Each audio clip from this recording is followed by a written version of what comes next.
The SM Media Podcast Network.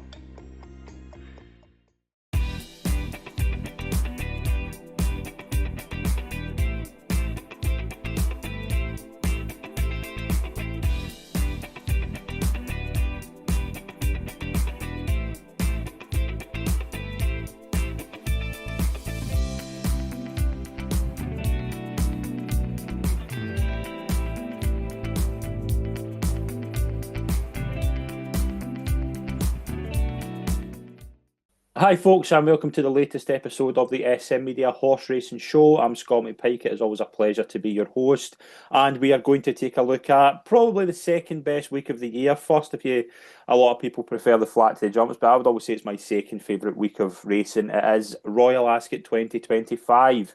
To join me as always to preview one of the most exciting meetings of the season, it's a pleasure to welcome from the Scottish Daily Mail, Callum McCluckin. Hi there, yeah, really exciting. Royal Ascot, particularly the first day looks really strong. Really strong Queen Anne. The Coventry always red hot. Pretty open King Charles III sprint as well.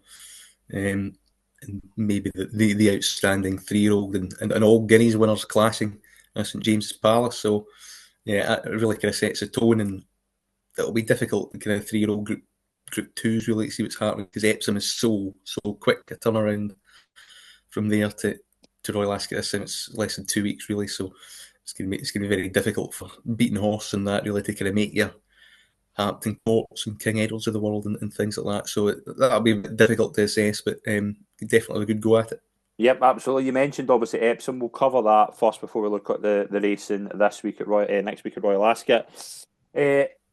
Three Grade Ones for Aidan O'Brien. Obviously won the Coronation Cup with Jan Bruegel, went on to win the Oaks with Minnie Hawk, and then the Derby was won by Lambourne.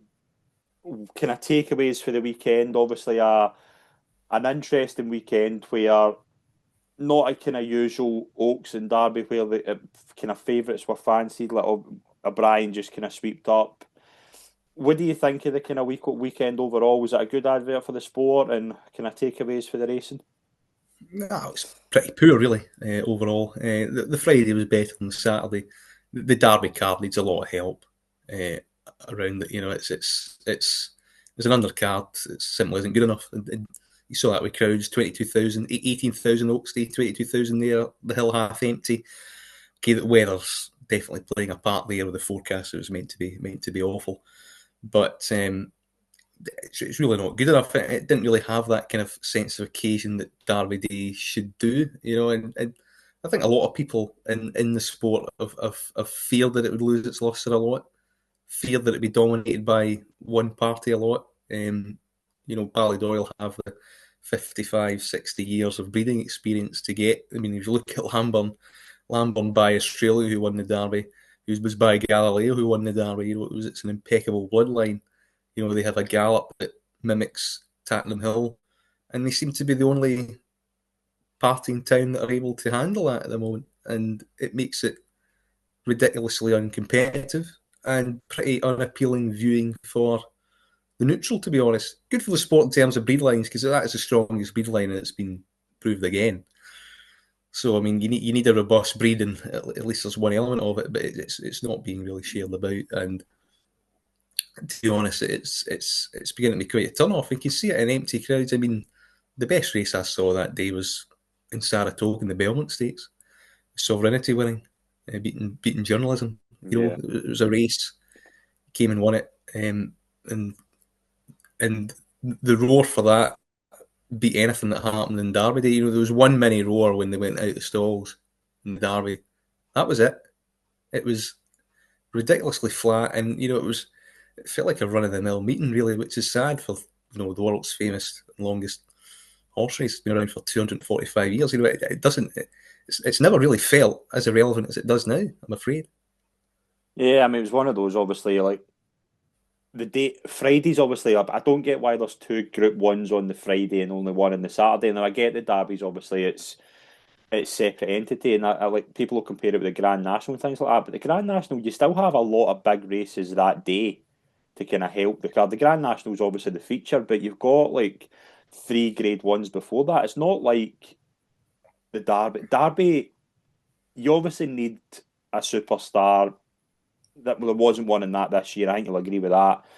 But just to have a card with just one big race, I feel as if you just need to attract a more of an audience. You need more of a garnish on that day. Like, could you just split that weekend into one meeting, one day, and that would, do you know what I mean? That to me would be a lot better than you could easily have Oaks, Derby, and Coronation Cup in one day. Could you not? On a Saturday, just make it a bumper Saturday day.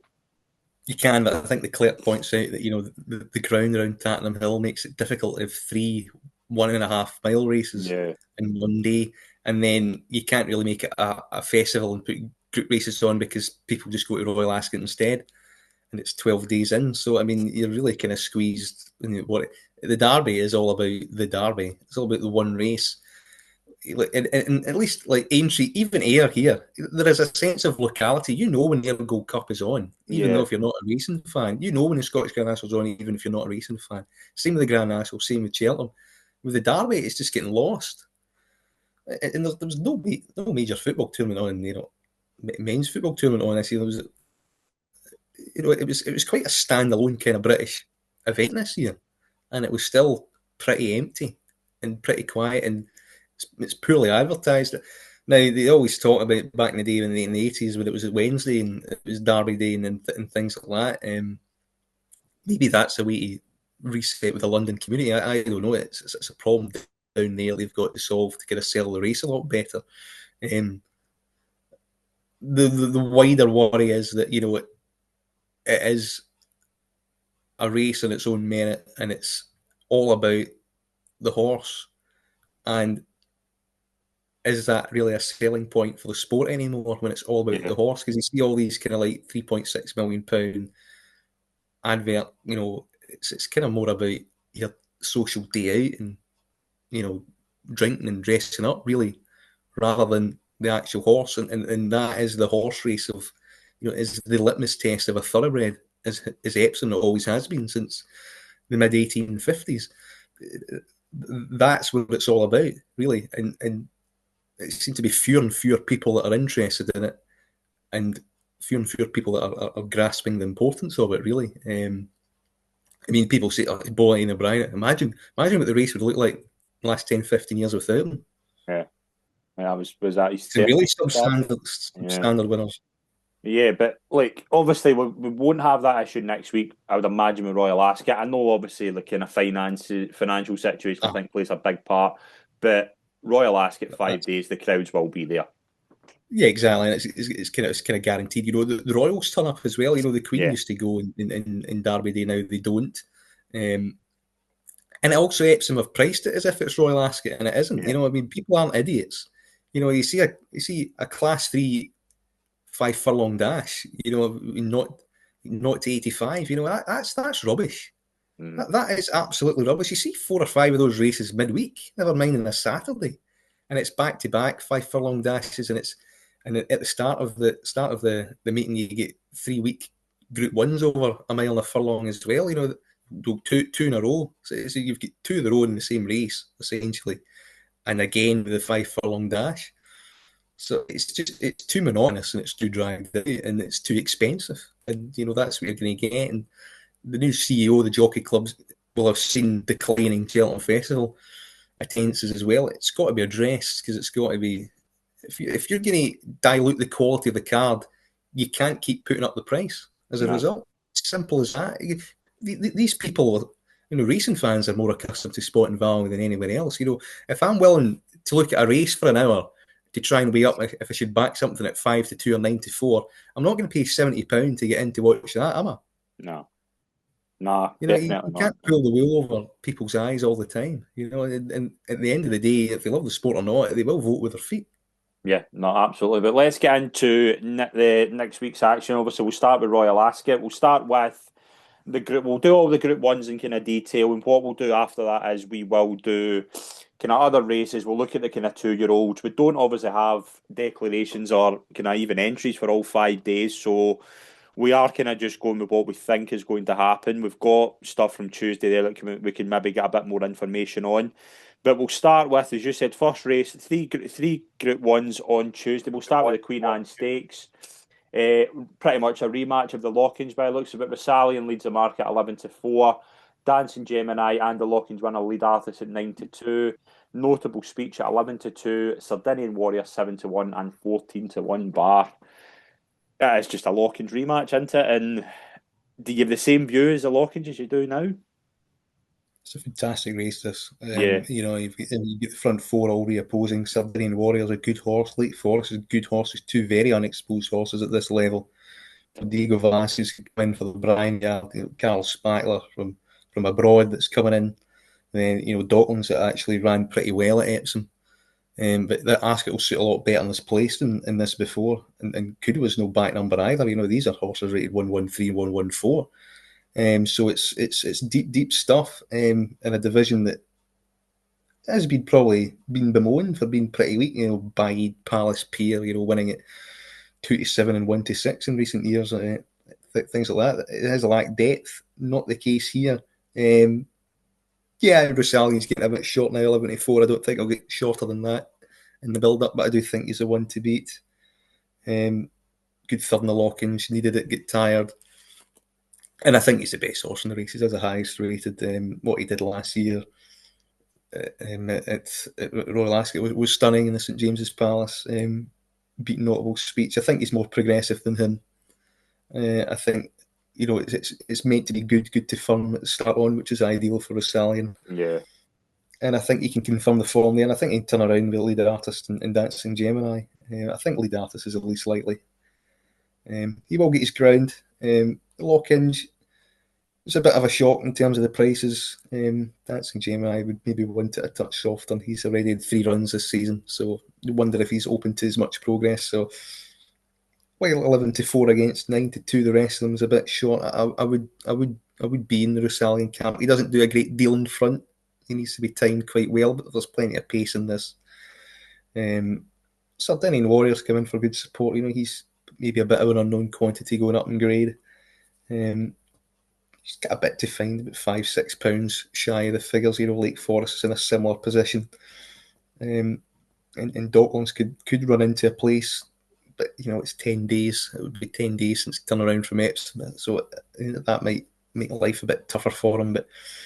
But yeah, I think the market's just about spot on, and I think Rusalian's the one to beat.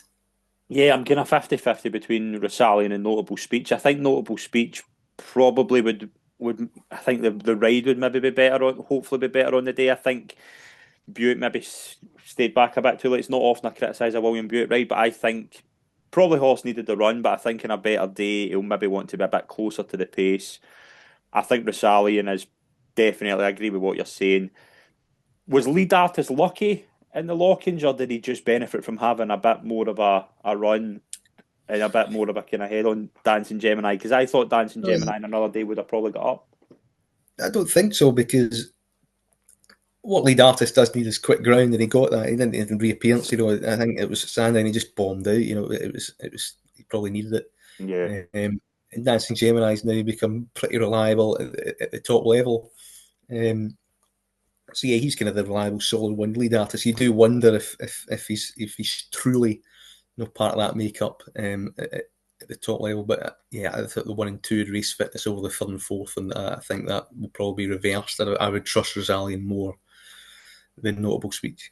Okay, so you vote for Rusalian. I'll maybe play Notable Speech. Okay, but we'll see what happens on the day. But yeah, I agree. Very, very good race.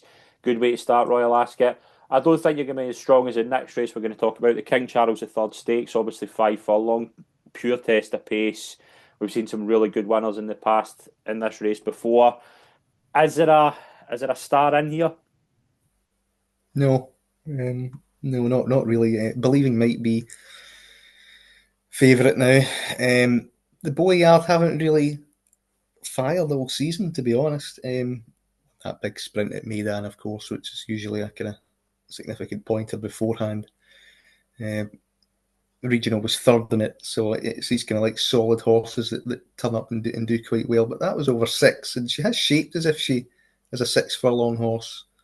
Most notably at Ascot last year when she was 4th in this, where she really looked, again, kept on quite well, but even round here might need a bit further. Regional's kind of similar, really. Probably more of a borderline 6 furlong horse than a 5 furlong horse. It's a stiff 5, and it'll get a strong pace. So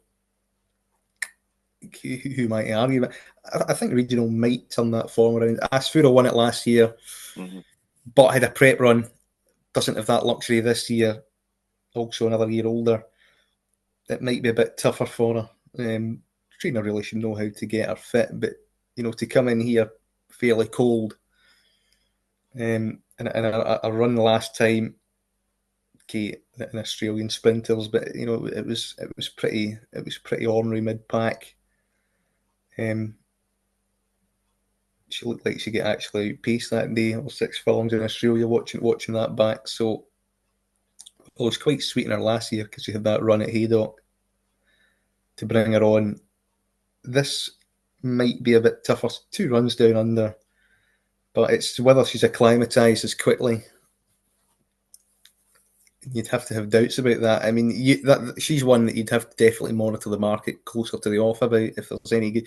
If she's clipped into like 9-2, 4-1, then you could probably see that as a good sign of encouragement. But if she goes out to like 8-9s, you might be a bit worried. So I mean, her conditioning is anyone's guess. Night Rider's a progressive one that's come for money. Shaped quite well, third the last day. It could be anything. It still needs to find a bit of a chunk of improvement in this. But if she blaze a trail, probably hang on for a long way. You'd want to be drawn near that, I'd imagine. Storm Boy could go here, or the Queen Elizabeth. Looks Don't to be know the yet. QE2, doesn't it? QE2 seems to be the play in the prices. Showed enough bright early speed last day, bombing out, but it obviously needed the run, but could leave that behind. Just hope American Affair can run well, because Yeah. Scottish horses, you need some sort of flag bearer. The Temple didn't go to plan. Happened a bit too quickly. Did 2 quick runs before that. But a 5 furlong hold up horse here. It should suit. He's got a bit to fine, rated 105. But your top sprinters are, in last year's form was like low 110s really. So he's not a million miles away. It just didn't pan out in the tail. Tactically, this should pan out a lot better for him. And he could really pick up the pieces late. 16-1 now, though, is now looking a bit skinny. I'm on much bigger. Yeah, So, yeah, I kind of hope the best for him. But, there'll be sleeper at Flora Bermuda ran well as well this time at York. In the same race that Starlush ran in, who probably come on a ton for it. And you'll get outsiders. And Montiel from France at 33s, might run a big race. So yeah, you'll have sleepers in here. There are definitely reasons to take on the market leaders, but I don't have a concrete opinion. But I hope American Affair can run well. I hope American Affair can run well. Primart, I think it's interesting going back, maybe coming back in trip if this is a plan here. Obviously, was second last time out where he completely blew the start, but I think coming back to 5 might help. I am very interested in the fact that Bucanero Fuerte has been supplemented for this because he looked good last time out. 5 furlong, I wouldn't have thought that a 5 furlong would have been the plan last year and even the year before, but he's certainly, I mean, he's rated 110. If he runs to that, he's going to go close in this. Yeah, well, he was rated 120 Yeah. at the tail end of his juvenile days, wasn't he? And he didn't really. He raced once for 5 furlongs after his debut in a Group 1 at the Curran, and he was, mid division, Mm-hmm. beaten 4 lengths by Bradsell, believing was in front of him there. McEnroe's gone on to do okay. Listed form. He's very inconsistent, I'll give you that. He But did look good, and the Irish sprinters aren't, nah, they're they're not. not great either. So I mean, but it's a kind of race where if you spot something at that price, Yeah. you can definitely go for it. He's worth chancing in here. Did he jump off the page at B? No, but you could come round back to him at the day and make a case for him. Yeah, I mean, if he's that price, Adrian Murray's had big price winners here before. yeah, and he's the sort of horse that has that kind of talent that's there. It's just trying to find it on the day. But to me, like, I don't fancy a lot at the top of the market. There's one that's jumping out, probably is Knight Raider. But again, I wouldn't have been madly One impressed winning with that. favourite, one winning favourite in 10 years on this. It is a race and it is a division that can throw up anything. Last season all the sprinters beat each other essentials really, and none of them Hmm. really kind of reeled one or no 2 or 3 wins together. So it's going to be very difficult to assess. Yeah, and I think like the last time out, obviously was well beaten by Sharon, but looked to me as if a step down would have helped on the day. So if I was looking at top of market, it would probably be Knight Raider, but I'm happy with American Affair, and I'll maybe play Buchanan O'Flaherty on the day. Into the next race, obviously we'll look at the 420s, the return of Field of Gold. We're going to see the we're going to see the Irish Guineas winner, the French Guineas winner, and looks likely now we're going to see the English Guineas winner because Ruling Court looks to be coming here after not making the Derby. Yeah, sensibly taken out in that ground, and it was going to be run attritionally with the winner Lamborn, and yeah, absolutely happened. Yeah, I mean, we beat him in Newmarket, but it's going to be pretty hard to beat Field of Gold here. Made amends Would you at make the a Colin Curragh. Keane? Would you make a Colin Keane being retained by Juddmonte? It's fine, good on him. He deserves it. He's a very high class jockey. He's 5 6 time Irish champion, whatever. He's a very good operator. So yeah, fine. It's probably surprising that it's not been done sooner.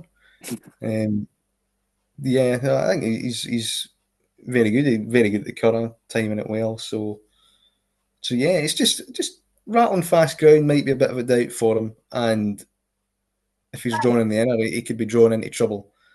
Um, because if it does turn into a test, something maybe similar happened at Newmarket again. And Henry Matisse needs a lot of respect. Won the French Guineas. That form was well advertised in a pretty messy French derby, but Yeah, he did it quite well. He shows he's got speed. He's trained on. He's a bit more tractable, it seems.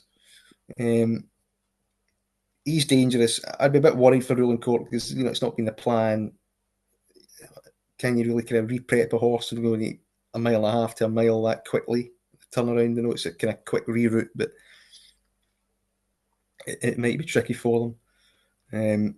It's hard to see anything outside that getting into it. Officers there, first waves there, Fred O'Brien. So, are they going to kind of try and go hard and set it up, or are they going to try and falsely run it to tactically get Field of Gold beat? Um, but I think the favourite's outstanding, and I think he'll win. yeah, I think Field of Gold will win. I think he's the best horse here. I would give Henry Matisse massive respect, as you say, because I think if it was to be a case that maybe the pace like, was too quick, Henry Matisse, I think, is one like I think he'll get more than a mile in future. Like so, I, He looked pretty much a mile there in France, to be fair. yeah, I mean, he's campaigned exclusively 6 7 furlongs, won the Breeders' Cup Juvenile Mile here. Yeah, he looked quick enough. He's only 2 runs this season, though, Rolling Court. Field of Goals had 3 already. It's quite a lot at this point in the season. And it can catch up on you a little bit, particularly if they want to take in things like the Eclipse and international, and step them up to a mile and a quarter. And I do actually, Field of Goals definitely the one over 10 furlongs that I would love to see out of them all. Rolling Court as well, I think, 10 furlongs. Henry Matisse might have gears. Yeah, and that's what they might do with Officer and First Wave. They might go slow, try and stack it, and see if Henry Matisse is quicker, and try and poach track position. I don't think Field of Gold necessarily has to be mid division or held up. I think it's just kind of the way it's fallen for him. I think he's pretty comfortable doing what he wants to do. But yeah, there's little doubt he's the best horse in this race, and he's going to be pretty hard to beat. But there are there are good horses in behind it, stronger than Irish Guineas, without a yeah, doubt. definitely, definitely. Yeah, I think we're going to see the English Guineas form take a real step up this week. So definitely Field of Goal for you in that. I would definitely, I would think so. Yeah, I would think so. Okay. Let's move into Wednesday. We've got the Prince of Wales Stakes, where I was really looking forward to seeing economics coming here. Obviously, we've been told that he's not going to be participating. Looks to be Los Angeles is leading the market 2-1. Some good horses in here, obviously. White Birch, who was probably maybe I think a lot of people would say maybe not given the best ride, was on. A lot of people would maybe say he was unlucky. And Map of Stars, Ombudsman, in kind of 12-1 bar. Do you think Los Angeles should be as short as he is?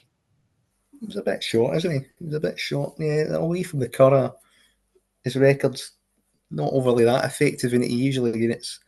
Usually, this is a kind of race where he might get found out, but he's trained on well. He's scrappy, he's gutsy, and he's hard to oppose. He really does work hard and gets down dirty and grinds it out. If he's in front in the furlong pole, he's going to be hard to beat. Yeah. So Anmac came there swinging the last time, maybe race fitness told, but didn't really look like getting by. Do Went you think off the bridle, economics is a big miss? I was really looking forward to seeing him. missing the race, but it's not a surprising one. He bleeds. And do you really want to have your reappearance run in that race? Yeah, Absolutely not. So I no. can see why they're skipping with him and giving him more time. I think he's probably quite tricky. He's obviously very talented, but he's tricky to train. And I was actually quite keen to take him on regardless. So, bit disappointed he's not here. But Map of Stars from France has got a right chance. Yep. Ombudsman as well is ridiculously progressive. Al Mackham's unlikely to run because it would probably be too quick, but I think he's got a good chance of reversing that form. Bit to find with the top two or three in the market, but they're piling in money again with him. Gosden, yeah, kind of did this with Mossadaf back in the day, with like really progressive 4-year-olds that come in here and really, really stake a claim. So it's one that merits respect. Not sure about White Birch around Ascot. And again, the rest you'd have to think I've got a bit to find. Um, Again, continuous is there on pace duty merit at the moment. Yep. So you'd imagine at the moment to be an evenly run race. Los Angeles is going to be thereabouts. If it was run 5 minutes in 5 minutes time, I would probably back the French horse. To kind of maybe make the step up. He handles good ground quite well. We've seen that when he beat Horizon Door quite comfortably. Well, this trip in Group 2 already. His reversal last time at Saucy was forgivable. That horse has actually franked that form this week by winning a Group 1 from Sardinian Warrior at Longchamp, the Prix Estefan. So it's good enough form. And again, he shaped as if they went a little bit too slowly, and he needed a truly run 10, and I think he'll get that here. I don't know who the jockey will be. Maybe Michael Barcelona, which if you've got flashbacks to Calandigan, you wouldn't be overly happy with. But you'd imagine James Doyle would pick because it's Wathnan Cup Yeah. at home. So no massive opinion, but it would be tentatively swaying towards Map of Stars at the odds. Yeah, I mean, as you say, if it gets to like Los Angeles is in front of me for long, I can't see him getting beat. But I would give a real shout out just at kind of double figure prices to Almaquam. Can Ombudsman reverse the form? I think a lot of people think he will based on the market, but he ground that out pretty well to beat him that day. And Trainer's worried about the ground for him. okay, If there's 4 minutes, he won't run. But okay, yeah, so no. If that's he takes his chance, he's definitely in the picture. I think that's why he's that price, yeah, because there's a lot of indication that he might not run. yeah. I mean, I'm kind of between like Ombudsman and Almaquam. I think are decent oppositions against Los Angeles. Map of Stars, I think, has got a lot of potential as well. It's a race I'm probably going to wait to the day. If Almaquam runs, I'll probably back him. So that could be an interesting race on Wednesday. Let's go into Thursday. Probably the big race of the meeting, the Ascot Gold Cup. We've spoke about it a bit recently. You're very much in the camp of Trawlerman. Illinois leads the market 7-4. Vibes are very strong that he's going to be going here. Candellari from France at 7-2. Got Sweet William in here. Jan Bruegel, I doubt will go in 16-1 bar. You've been very strong in Trollerman. Give us the reason he's going to win the Gold Cup. makes all. Only one that stays. Best form in the race wins. Is it a case of he's the one with the form behind Caprios, and if Caprios is in this, he would have been the first one to get near him? Absolutely. Simple as that. That is kind of where I'm at as well. Should be favourite. I mean, Illinois brings potential, a lot of potential to things. There has to be massive doubts of him staying Yep. on his ledger reversal. He get outstayed in the ledger. Or 1 mile 6 by Jan Bruegel. He battled really hard to win at Epsom the weekend. So yeah, I mean the form's all right. Came out at Chester and won like a kind of classy mile and a half horse, really. Yeah. I don't think there's much in the evidence to suggest that he wants extra mile. I know he stayed out quite well in Longchamp and Art Day to win, but he beat a fellow horse that ran of Ian O'Brien's that was far inferior and that also ran in the Ledger. It was also quite slowly run. It did nothing, my opinion, to conclusively prove that he'll stay this. There's good word for this French horse coming over. He will stay. More unexposed, dangerous, but yeah, Think Sweet William can stay. Yeah, he can 2.5. But Trolloman holds him in every known form in the book, so I don't see that changing any time. And Trolloman will find off the bridle. He doesn't. He needs to be humoured along from last to first, really, and get there ridiculously late on the line to win. Doesn't find much for pressure. Well, Trolloman, when you see battling with Kyprios, he's still kind of up for it, really, and scraps away. So I think he's outstanding bet the meeting, personally. Okay. I know it's been folly in recent weeks to take on Ian O'Brien, things like that, but NFL Illinois is a class act and travels all over him and wins and then fair play. But, he'd have to be Kyprios to do that. He would have to be that good. He'd have to be a 120 horse to do that. Drummond's 118. He's come out Sandown, won pretty easily. Okay, it was a bit of a non-event, but, he'll be on the front end. He'll control the race. He'll stay the trip, and tactically should have much better track position throughout than Illinois. What will they do in Illinois? Will they ride him to stay? Will they ride him as if he's the best horse in the race? With Kyprios, he didn't really need to think about these things because he'd win anyway. So it's much different. And to me, he's way too short in comparison to Trolloman. He's a solid one that's at the form in the book, that's not in the downgrade, that is won at this level, trip fine. Highest rating. Yeah, I'm very strong on him. He'll comfortably be my bet of the week. There's only 2 horses that have won the Gold Cup in the last 9 years, not trained by Aidan O'Brien or John Gosden. Can you name them? Subjectivist. Mm-hmm. Big Orange. Well done. I thought I was thinking you'd get that. Yeah, I mean, Illinois is a case of we don't know he's going to stay the trip. Trollerman, I think if Caprios was in this race, Caprios would be. You'd back the forecast all day long, wouldn't you? And Trollerman, I think, would be the one to get closer. Like we've done for the last 18 months in this division. Yeah. And now you've got one of them out, and you can still get 4s about Trollerman. I don't really understand it too much. I think they should be a lot closer. I said that on the day that there might be 5-2 joints, and I don't really disagree with that. I think there's way too big a price difference. If there is actual genuine support for him, whether he's good enough, but they do think he's quite good and progressive. So we can see that they can come over it and make an impact. But again, with Illinois and the French horse to a degree, you'd rather have them you'd rather see them in a Yorkshire Cup or a Sagaro or something like that as a stepping stone before launching them into this, and John Gosden really should have Trolloman pretty forward. He should come on really Sandown as well. How he trains him. This is the race, the goal every single year. And he rarely along with O'Brien, in fairness, but he really misses. So I'm definitely sticking with Trolloman. It's one of the few races I'll have a concrete long-term opinion about for sure.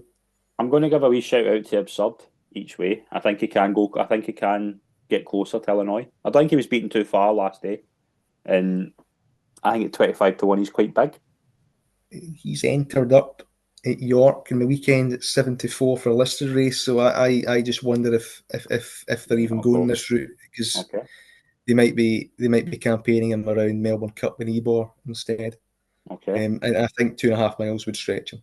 Okay, so let's go into the Commonwealth Cup on Friday, which again looks to be obviously something that looks to be a kind of test of the Guineas. So I'm Shadow of Light coming back and trapped from being third in the 2000 Guineas at 7-4, Babush 9-2, John Keel 9-1, Whistle Jacket 10, 12-1 bar. Trawler Man during nap of the festival, Shadow of Light is mine in this. I think he's rock solid here.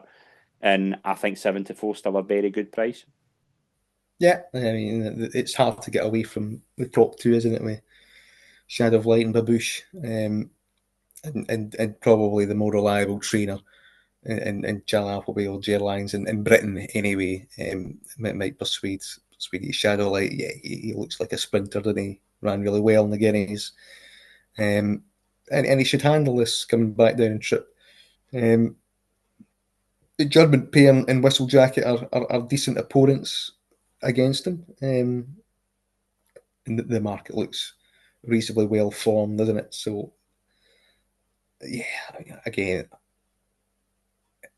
I would wait to see where the draw is. As long as he's not drawn in the wing or with no pace team at, then I would think it'd be all right. Sometimes you could just get drawn the wrong side at Ascot and you're kind of done. But yeah, 74. It's kind of a bare minimum price. It's hard to see him getting cut more than that. But seen in a Sharon last year, didn't quite stay in the Guineas, but still ran really well and won it last year. So he has that kind of similar profile. Yeah, he's. I wouldn't put anyone off him. That's for sure. Nah, I think he's a great chance. I think he's going to win here. And for the Commonwealth Cup, let's move into the Coronation Stakes. Calm, this time last week, Late Victoria was even money, and I thought she'd have been very, very hard to beat. She has now been taken out. And the French Guineas winner, Zara Ghana, she looks to be the one that's very short in the market. 6-4 at the moment, I'm seeing here. You can get shorter. You've got exactly at 6-1, Chantilly Lace, Bedtime Story, Desert Flower. She won't go here, I would imagine. And kind of the rest. Bar Zaragana, like she was comfortably second favourite behind Late Victoria. Are you confident on her at 6-4 in this?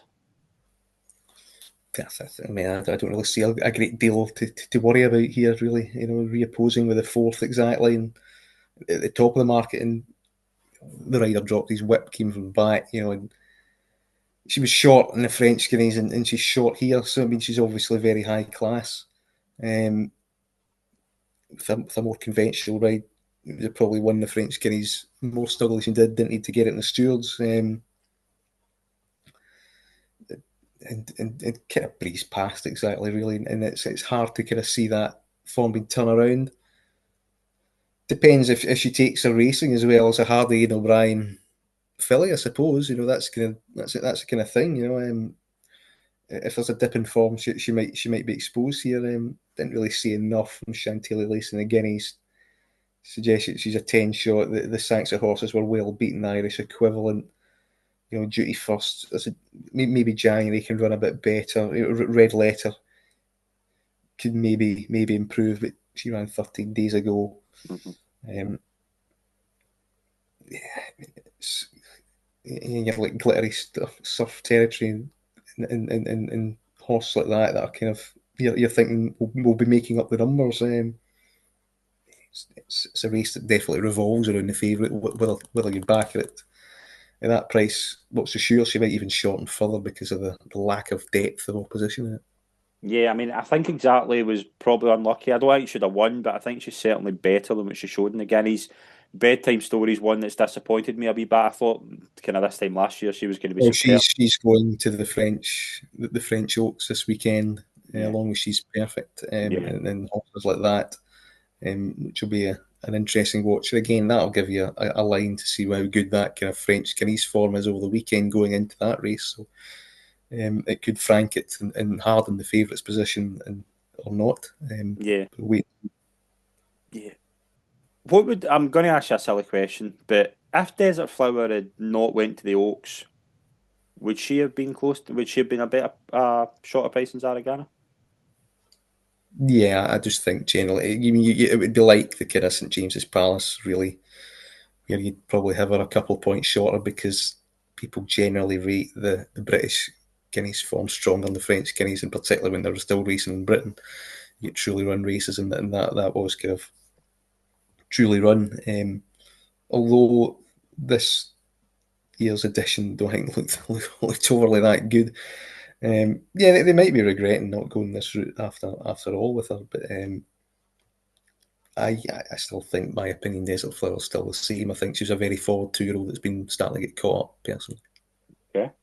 So we'll move into the final Group 1 of the meeting on Saturday, which is the Queen Elizabeth II Jubilee Stakes. And we have Lazat in the market here as favourite at 3-1, Inisherin at 5-1. Stormboy looks to be coming here at 5-1. You've got Satono Rev, the Japanese horse, was getting a big talk up yesterday. Top Gear at 8s and 10-1 bar. Obviously, 6 furlong race, Callum. Been won the last 2 years by Kadim. What do you like here? Do you think the favourite is worth the hype? No idea really. I mean, from on his last run, yeah, he's definitely worth the favourite. But it's just a good kind of make up of a race for once in this because he'd had him winning it the last 2 years and it's been pretty weak. But you've got a French horse at the top of the market. You've got your Commonwealth Cup British winner in here. You've got an Ian O'Brien kind of Storm Boy project from Australia. Now trained in Ireland. You've got a Japanese horse in here as well. You've got another each way French horse in. So it's a race that has Royal Ascot global appeal, which is a good thing, and something to recommend all of them. Really, personally, I like Inisherin the most. I'm a bit worried about the stable form. It's kind of dipped really in the last couple of weeks. But he looked well in command at York. He looked as if he'd come on from that. He's won course and distance around here in a good Commonwealth Cup. And he's always been held in high regard, and he likes fast ground, and that's what he's going to get. I'm a bit surprised Stormboy's here. Very Merchant Navy like the way he kind of lugs around, looks left, and Merchant Navy won the King Charles.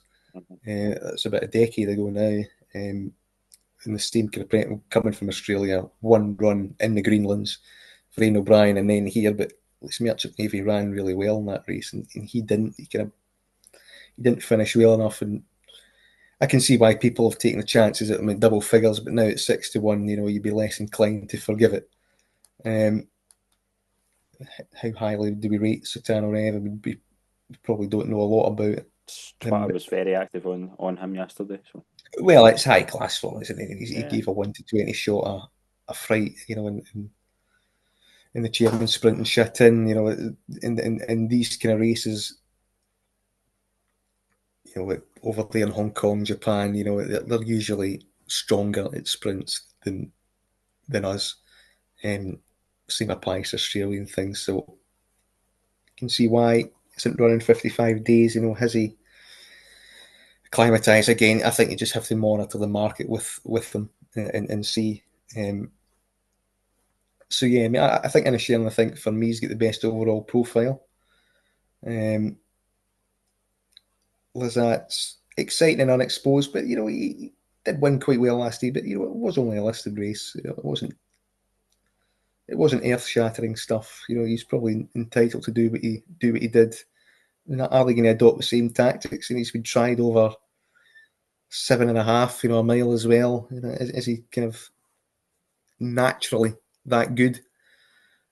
A sprinter, he might well be. In Top Gear, did nothing wrong coming out winning at Longchamp as well. He's also won at Newmarket, so he can travel. Winning that, beating Royal Scots at the end of the season. The fourth 10 Bob Tories come out and flank that form quite well again. He's kind of gone back and tripped into 6 furlong territory, but he looks like he can handle it. So he's an each way kind of player as well. It's a race I'm happy to leave alone till closer to the time. yeah. I mean, I probably Inisherin would be the marginal call at the moment. I think he is probably better. And these Satono Revs obviously exciting. We'll probably wait to the day. It's just a case of what of the four horses that that have the excitement do you feel you could go with? And it's probably one of those you just wait to the day.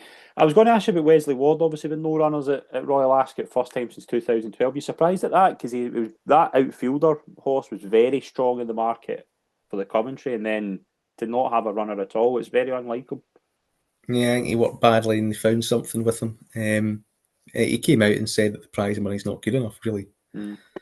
And he probably doesn't have the horses this year, so it's one of those things. Hopefully it's just an isolation, and he'll be back next year with a couple that can make it. So, but no, I mean I think he's found it harder because there's more emphasis on stamina at Royal Ascot. The stiff finishes seem to be catching out his horses recently, in recent years, and it's probably not as firm as it used to be because British track watering policy normally now aims for good, not good to firm. Mm. And I think that hampers the chances of the Americans a little bit. And I think that's what wards them off slightly. And as well, as he's saying, you can go for like sellers and claimers in America and make more money. It's hard to make the case for the owners to go over when that's the case, where you can win far easier and far more suitable races stateside than coming all the way over to Royal Ascot. Yeah, absolutely. Let's move into some of the other races again. We're just kind of going with our gut in a couple of these. We'll kind of other kind of group action. We got Queen's Vase that was won last year by Illinois, Duke of Cambridge. They're both on the Wednesday. Ribblesdale is obviously a race that we both like. One in, well, what we've got an idea for one was won last year by Port Fairy. So obviously for 3-year-old fillies. You've then got the King Edward, the seventh, and then the Hardwick as well. Anything in them that you fancy? I know obviously we don't have any declarations, but anything you like the look of for them as a rough idea at the moment? Well, my Ribblesdale filly is running in the French Oaks, so that's been kiboshed. Okay. Although there's been no market up for it, so I haven't done any my money there. But I thought San Gazelle might go that way, but she hasn't. There's one of Carol Buck's that I quite like in the Duke of Cambridge. I'll keep to myself. But if she runs, takes a chance, which it seems to be the plan. Try and find it. It was always it was his Guineas winner. His Guineas winner last year, similar to Night Raider in name. Trying to find it in his stable tour this morning. He did give it a positive shout, which I quite liked as well.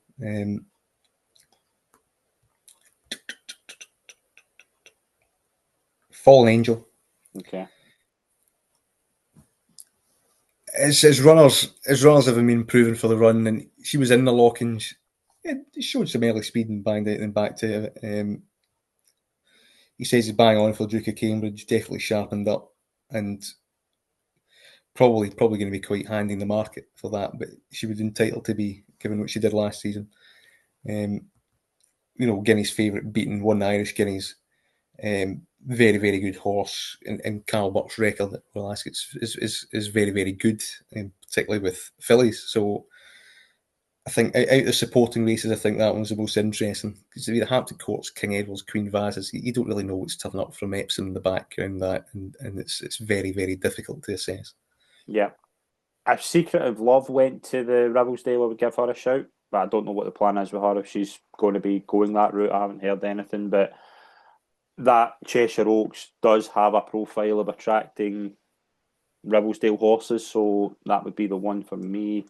I know Secret of Love obviously ran at Chantilly start of June, but I would give her a shout here. Oh, nothing really else. I think these are quite hard races to follow, Callum. Sunley, I think, is the kind of main tipped up horse Okay. for the Ribblesdale at the moment.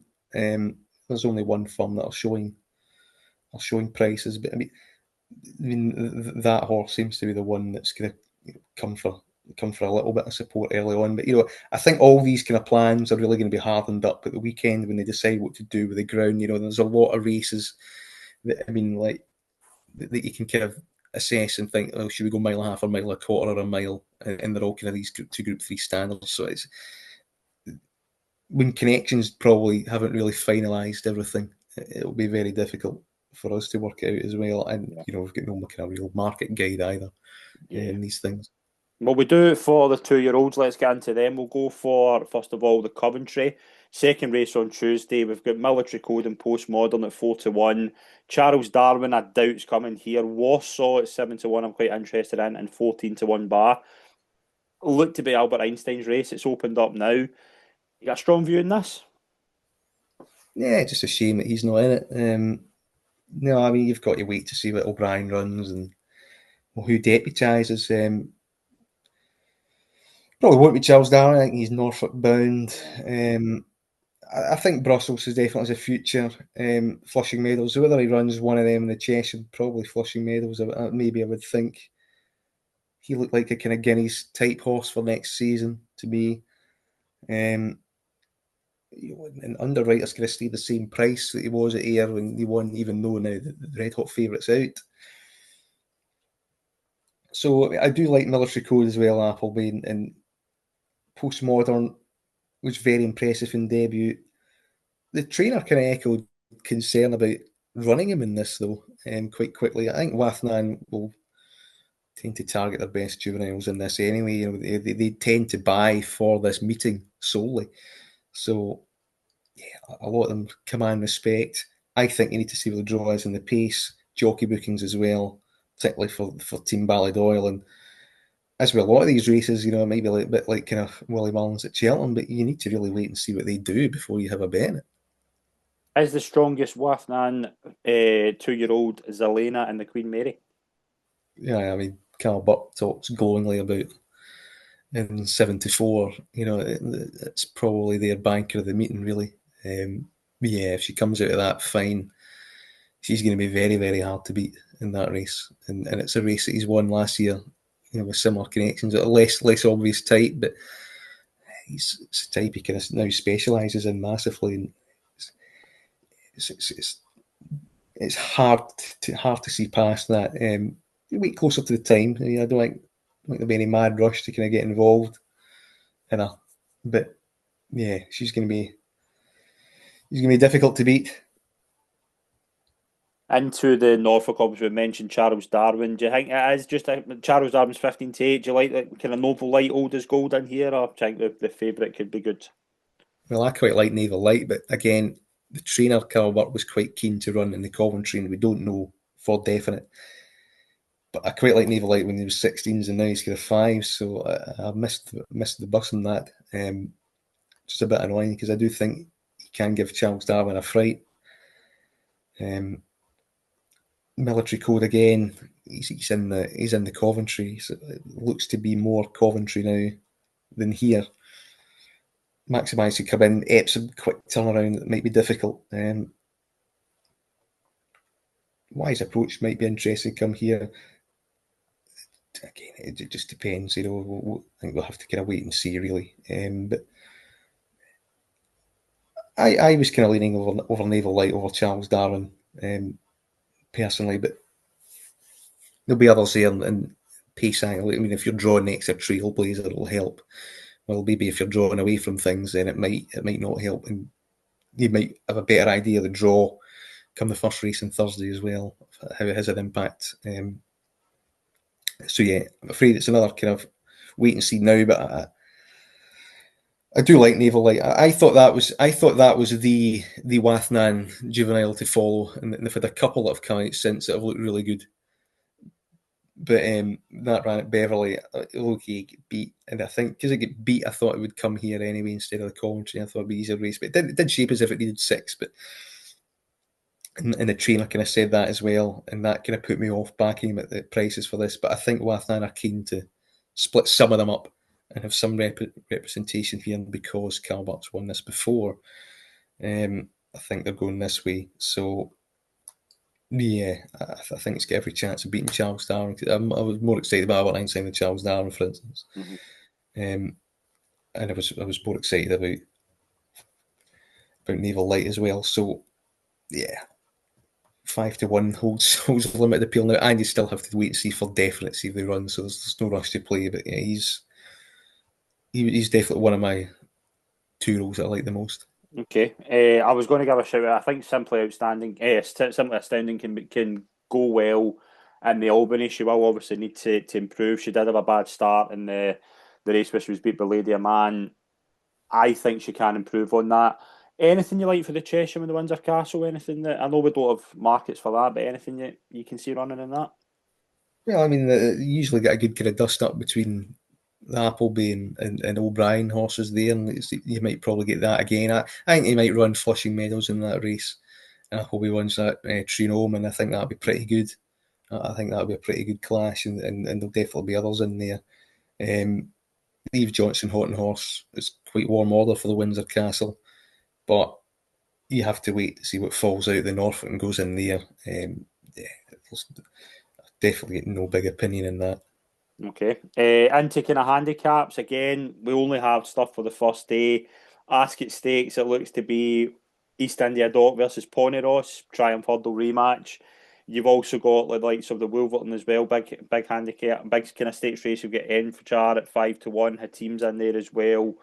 Copper Horse, French Master, Papano. A lot of Willie Mullins horses. Royal Hunt Cup is usually one of the kind of big handicap races. Anything you like for the handicaps? No opinion in Ascot Stakes. I think it's quite logical that East India Doc's come here. At least he's won the Chester Cup. He should get the trip fine. Poneros looks like your archetypal dual purpose horse, but again, you've got to wait for a mark with these, so you can't really bet. Reaching High, whatever that runs in for the Royals for Willie Mullins, will be a big talking horse over the week, and you'd imagine would be weighted to have some sort of chance. It's been all about Enford. Enford Jar's been all the rage in this Yeah. Wolferton, and it seems like Israr Mark II really for this owner. He looks incredibly hard to beat, and it looks a good race. Um, it looks pretty progressive. Needed the run badly last time, and what was a fairly deep race, with the Brigadier General. It's Almackam and Ombudsman. If they run really well, one of them runs well. Well, I mean, Ombudsman will definitely run. We'll see if Almackam wins, but regardless, he's going to run well anyway at that level. So I mean, if they run second or third in that race, this chap's going to go a really, really kind of warm order for this. Roger Varian targets it well. I saw him when he get beat at Ayr Mm-hmm. by Persica in Gold Cup Day, and that looked a good race, and he looked a really imposing individual in the paddock, to be fair. The winners plundered higher races than that since winning the Doonside Cup. So it's good form for the grade, and he looks like one of these Varian horses that will just get a bit better and better with age as well. 4 into 5. They have won it before with Mounted Angel, Royal Champion. Both of those were kind of 5, 6 year old. Yeah, I do get the appeal with that one. I do think he's going to be pretty hard to beat in that listed race, even though he's kind of favourite and his price is going. But you can see why. And French Master's been all the rage as well for the Copper Horse, the Gosens. And apparently he's just put an outstanding piece of work in last week on the gallops. He was out working group horses. Apparently rated 100. It's within his compass. I think last time he won at Goodwood, 5-4 favourite, by a neck from Story Horse. He did run in snatches, but he kept on well to lead at the end of the line. A more galloping track Ascot seemed to be much more suitable for him, I would think. They were at pains not to win too far by him. With this in mind, the yard, Gosden's at Royal Ascot, John Gosden, he usually is absolutely different class. Won this with Amitaz, which was a big outsider at 33s, but that was a highly progressive 4-year-old. He's the same. Wathnan have come out and bought him, which has given the game away for everybody else, because every time they do it, the price just goes. But you can see the obvious appeal here. What Willie Mullins does, I mean, Papano's in here, Charles is in here. He's won the last 2 renewals. do the send reaching high here instead? You know, need a bit of tactical speed around here. He's won it with Vauban, Bellocchio. So he usually sends it a classy horse over. So you'd have to be mindful for that. So, I mean, it's kind of you'd wait and see what he does if you want to back French Master or not. But I thought he looked very hard to beat, regardless of what Willie Mullins runs. So I mean, you're going to see this, see when the declarations come in or the entries come in. You see the market guide and you go, well, I can tag on in that one, in that one, in that one, and that's when you get your moves really in these all these kind of handicaps. Yep, absolutely. So what we'll do is we'll do a lucky 15 between us. Our We'll do a lucky 15, two kind of best bets each that we'll put in a lucky 15, a wee each way and a lay for the week. We'll start with the lucky 15. I'm going to go for Shadow of Light in the Commonwealth Cup as my first pick. Trawlerman, the Gold Cup. Okay, Godolphin start. I think my second one is going to be Zelena and the Queen Mary. Rosalian and the Queen Anne, then I'll go for. So I mean, all these handicaps, I mean, they're all very good races. I mean, the Royal Hunt Cup and the Woking are the only two that you've really kind of had that have been out all season. And my Cloud's been backed off the boards. And if he gets in, I think it's going to be very hard to beat because everyone's seen his 2 runs of the season. Roger Varian, he's miles ahead of the handicapper, and 95 is certainly not going to stop him. 5-1, I don't really see him getting any much shorter than that. 72 max, you would think, but he's going to be one of the big handicap bets of the day. The Wokingham Shartash could run well at a bit of a price at 20s.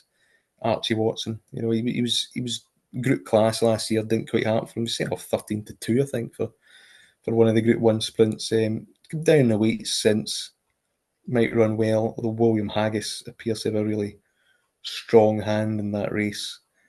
And Elminged could probably be the pick of his at 16s, and that he really shapes as if he's going to love this test. 4th last season, so Elminged and Shartash are 2 to note potentially this far out in the Wokingham at north of 16s.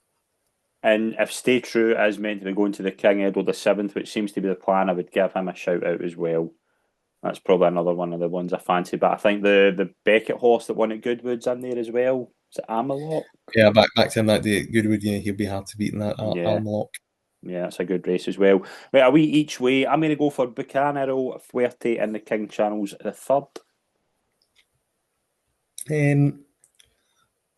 Days, if he gets in Elminged in the Woking at 16-1 is a pretty good each way bet. Okay, and I think we're going to have the same lay. Illinois in the Gold Cup. Aye, yeah, I would think so. Yeah, I'd lay Illinois. Okay, Callum. Place Liam because if he'll be out the places if he doesn't stay. Yeah, I don't think he'll stay. I think he's very, very short. I don't think he's going to stay the trip. I'm trying to look if there's anything else that I don't fancy. I wouldn't lay Los Angeles because I think there can be a kind of situation where he can win, and I wouldn't lay Zaragana either. But I would. The only way I would lay Zaragana is if Falake does turn up, and I don't know if she is or not, because I think she is very, very. She has a very, very good horse. Don't know why that. I mean, the fact that she's well mentioned in the market suggests that she probably would be. That's probably the plan, but it's going to develop quite late, isn't it? It's a Friday as well, so I mean, we've got a long time to decide over it. But yeah, our form's working out quite nicely. It's potentially one, but I mean, yeah, all your kind of 2-year-old races, you're going to get something as well, aren't you? That's going to come out and usually win it. Like, I mean, Rashibar won 80s last year, didn't he? There was a 150 to 1 winner a couple of years ago. The Norfolk can sometimes produce massive outsiders. So yeah, I mean, there are definitely going to be ones that we've not even heard of that will win. Yeah, no, I know.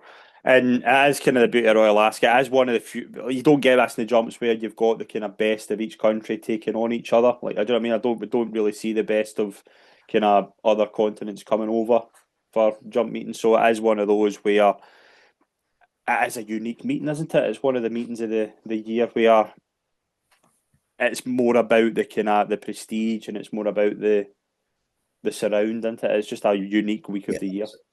Also, it's been there for longer. It's established. There's not as many form runners as there used to be. But I mean, we're really, as in France, really are the only jurisdiction that jump anymore. And that's the reason for that. There's an American Grand National that Gordon Elliott and Hewitt kind of go over for. And that's about it.